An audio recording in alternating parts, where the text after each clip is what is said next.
কবরস্থানে পাঠাতে হবে। আওয়ামী লীগ নেত্রী শেখ হাসিনার দেখা পেতে ভারতে গিয়েছেন দলের সাধারণ সম্পাদক ওবায়দুল কাদের। তবে রাগে ক্ষোভে কাদেরকে কোনো পাত্তাই দিলেন না শেখ হাসিনা। এমন খবর প্রকাশিত হয়েছে ভারতীয় গণমাধ্যম থেকে শুরু করে সোশ্যাল মিডিয়ায়। জুলাই আন্দোলনের শুরুতে ছাত্রদের সাথে নমনীয় না হয়ে উল্টো ছাত্রলীগের কর্মীদের লেলিয়ে দিয়েছিলেন ওবায়দুল কাদের। সাবেক মন্ত্রীর এমন সিদ্ধান্তে আন্দোলন আরও বেগবান হয়, আর এটাই শেষ পর্যন্ত আওয়ামী লীগের জন্য কাল হয়ে দাঁড়ায়। অবসান ঘটে 16 বছরের একচেটিয়া রাজত্বের।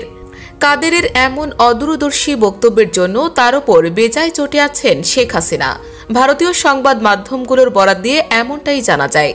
শেখ হাসিনার সাথে যোগাযোগ স্থাপনের জন্য মরিয়া হয়ে ওঠা ওবায়দুল কাদের এরই মধ্যে ভারত সরকারের উচ্চ পর্যায়েও চেষ্টা চালিয়েছেন বলে গুঞ্জন ওঠে।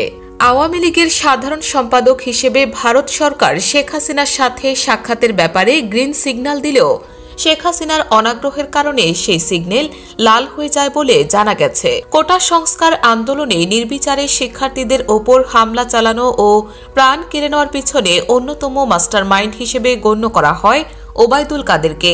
সরকার পতনের আগে এই কাদের প্রায় প্রতিদিনই কোনো না কোনো উস্কানিমূলক বক্তব্য দিতেন। 5ই আগস্ট শেখ হাসিনা সরকারের পতনের পর আওয়ামী লীগের রাঘব বোয়ালরা পালিয়ে যায়। কেউ দেশ ছেড়েছেন তো কেউ আত্মগোপনে। কাঁটাতারের ওপারে যেতে চেয়ে আটকও হয়েছেন অনেকে।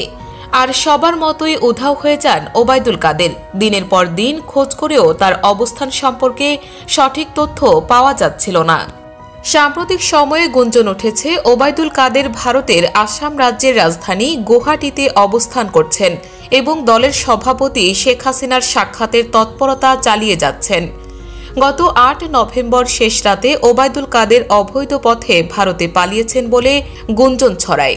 সরকার পতনের পর আওয়ামী লীগের সর্বোচ্চ নীতি নির্ধারণী ফোরাম সভাপতি মণ্ডলীর কয়েকজন সদস্য ও সাবেক মন্ত্রী এমপি সহ মাঝারি পর্যায়ের অনেক নেতাই ভারতে পালিয়েছেন।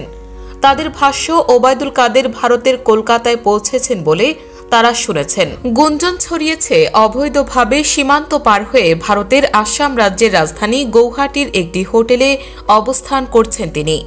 কয়েকটি গণমাধ্যমের খবরে বলা হয়েছে, সাবেক সেতুমন্ত্রী ওবায়দুল কাদের চলতি মাসের প্রথম সপ্তাহে সিলেট সীমান্ত দিয়ে একটি প্রভাবশালী মহলের সহায়তায় ভারতের মেঘালয় রাজ্যের রাজধানী শিলংয়ে পাড়ি জমান। সেখানে তিনি 2-1 দিন অবস্থান করেন। শিলংয়ে অবস্থানরত সিলেট জেলা আওয়ামী লীগের পলাতক নেতার সঙ্গে সাক্ষাৎ ও আলাপ আলোচনা করেন।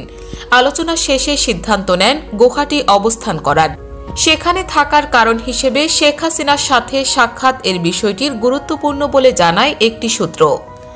গণ অভ্যুত্থানের পর দিল্লির লুটিন্স বাংলো জোনের একটি সুরক্ষিত বাড়িতে থাকছেন শেখ হাসিনা।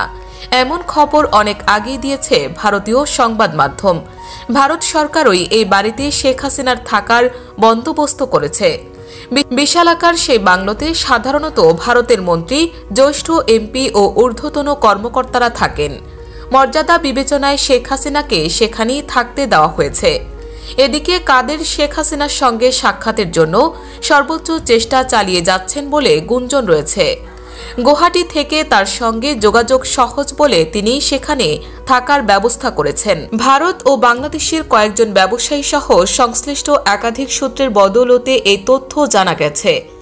বিভিন্ন সময়ে বেফাঁস মন্তব্য করে দলকে সাংগঠনিকভাবে অনেকটা দুর্বল করে দিয়েছেন কাদের। আওয়ামী লীগের মতো একটি দল কয়েকদিনের ব্যবধানে নিঃস্ব হয়ে যায়, আর এর পেছনে সবচেয়ে বড় দায় ওবায়দুল কাদেরের বলে মনে করেন বিশ্লেষকরা। কাদের নাকি এখন দিল্লি চলে যাবেন। আশঙ্কা, কলকাতার আশেপাশে অবস্থান করলে এখানে অবস্থানরত পলাতক আওয়ামী লীগ নেতারা কাদেরকে দেখলে ক্ষোভের বহিঃপ্রকাশ ঘটাতে পারেন। তাই পরিস্থিতি ঘোলাটে হওয়ার আগেই নাকি সেখান থেকে সটকে পড়ার পরিকল্পনা করছেন ওবায়দুল কাদের।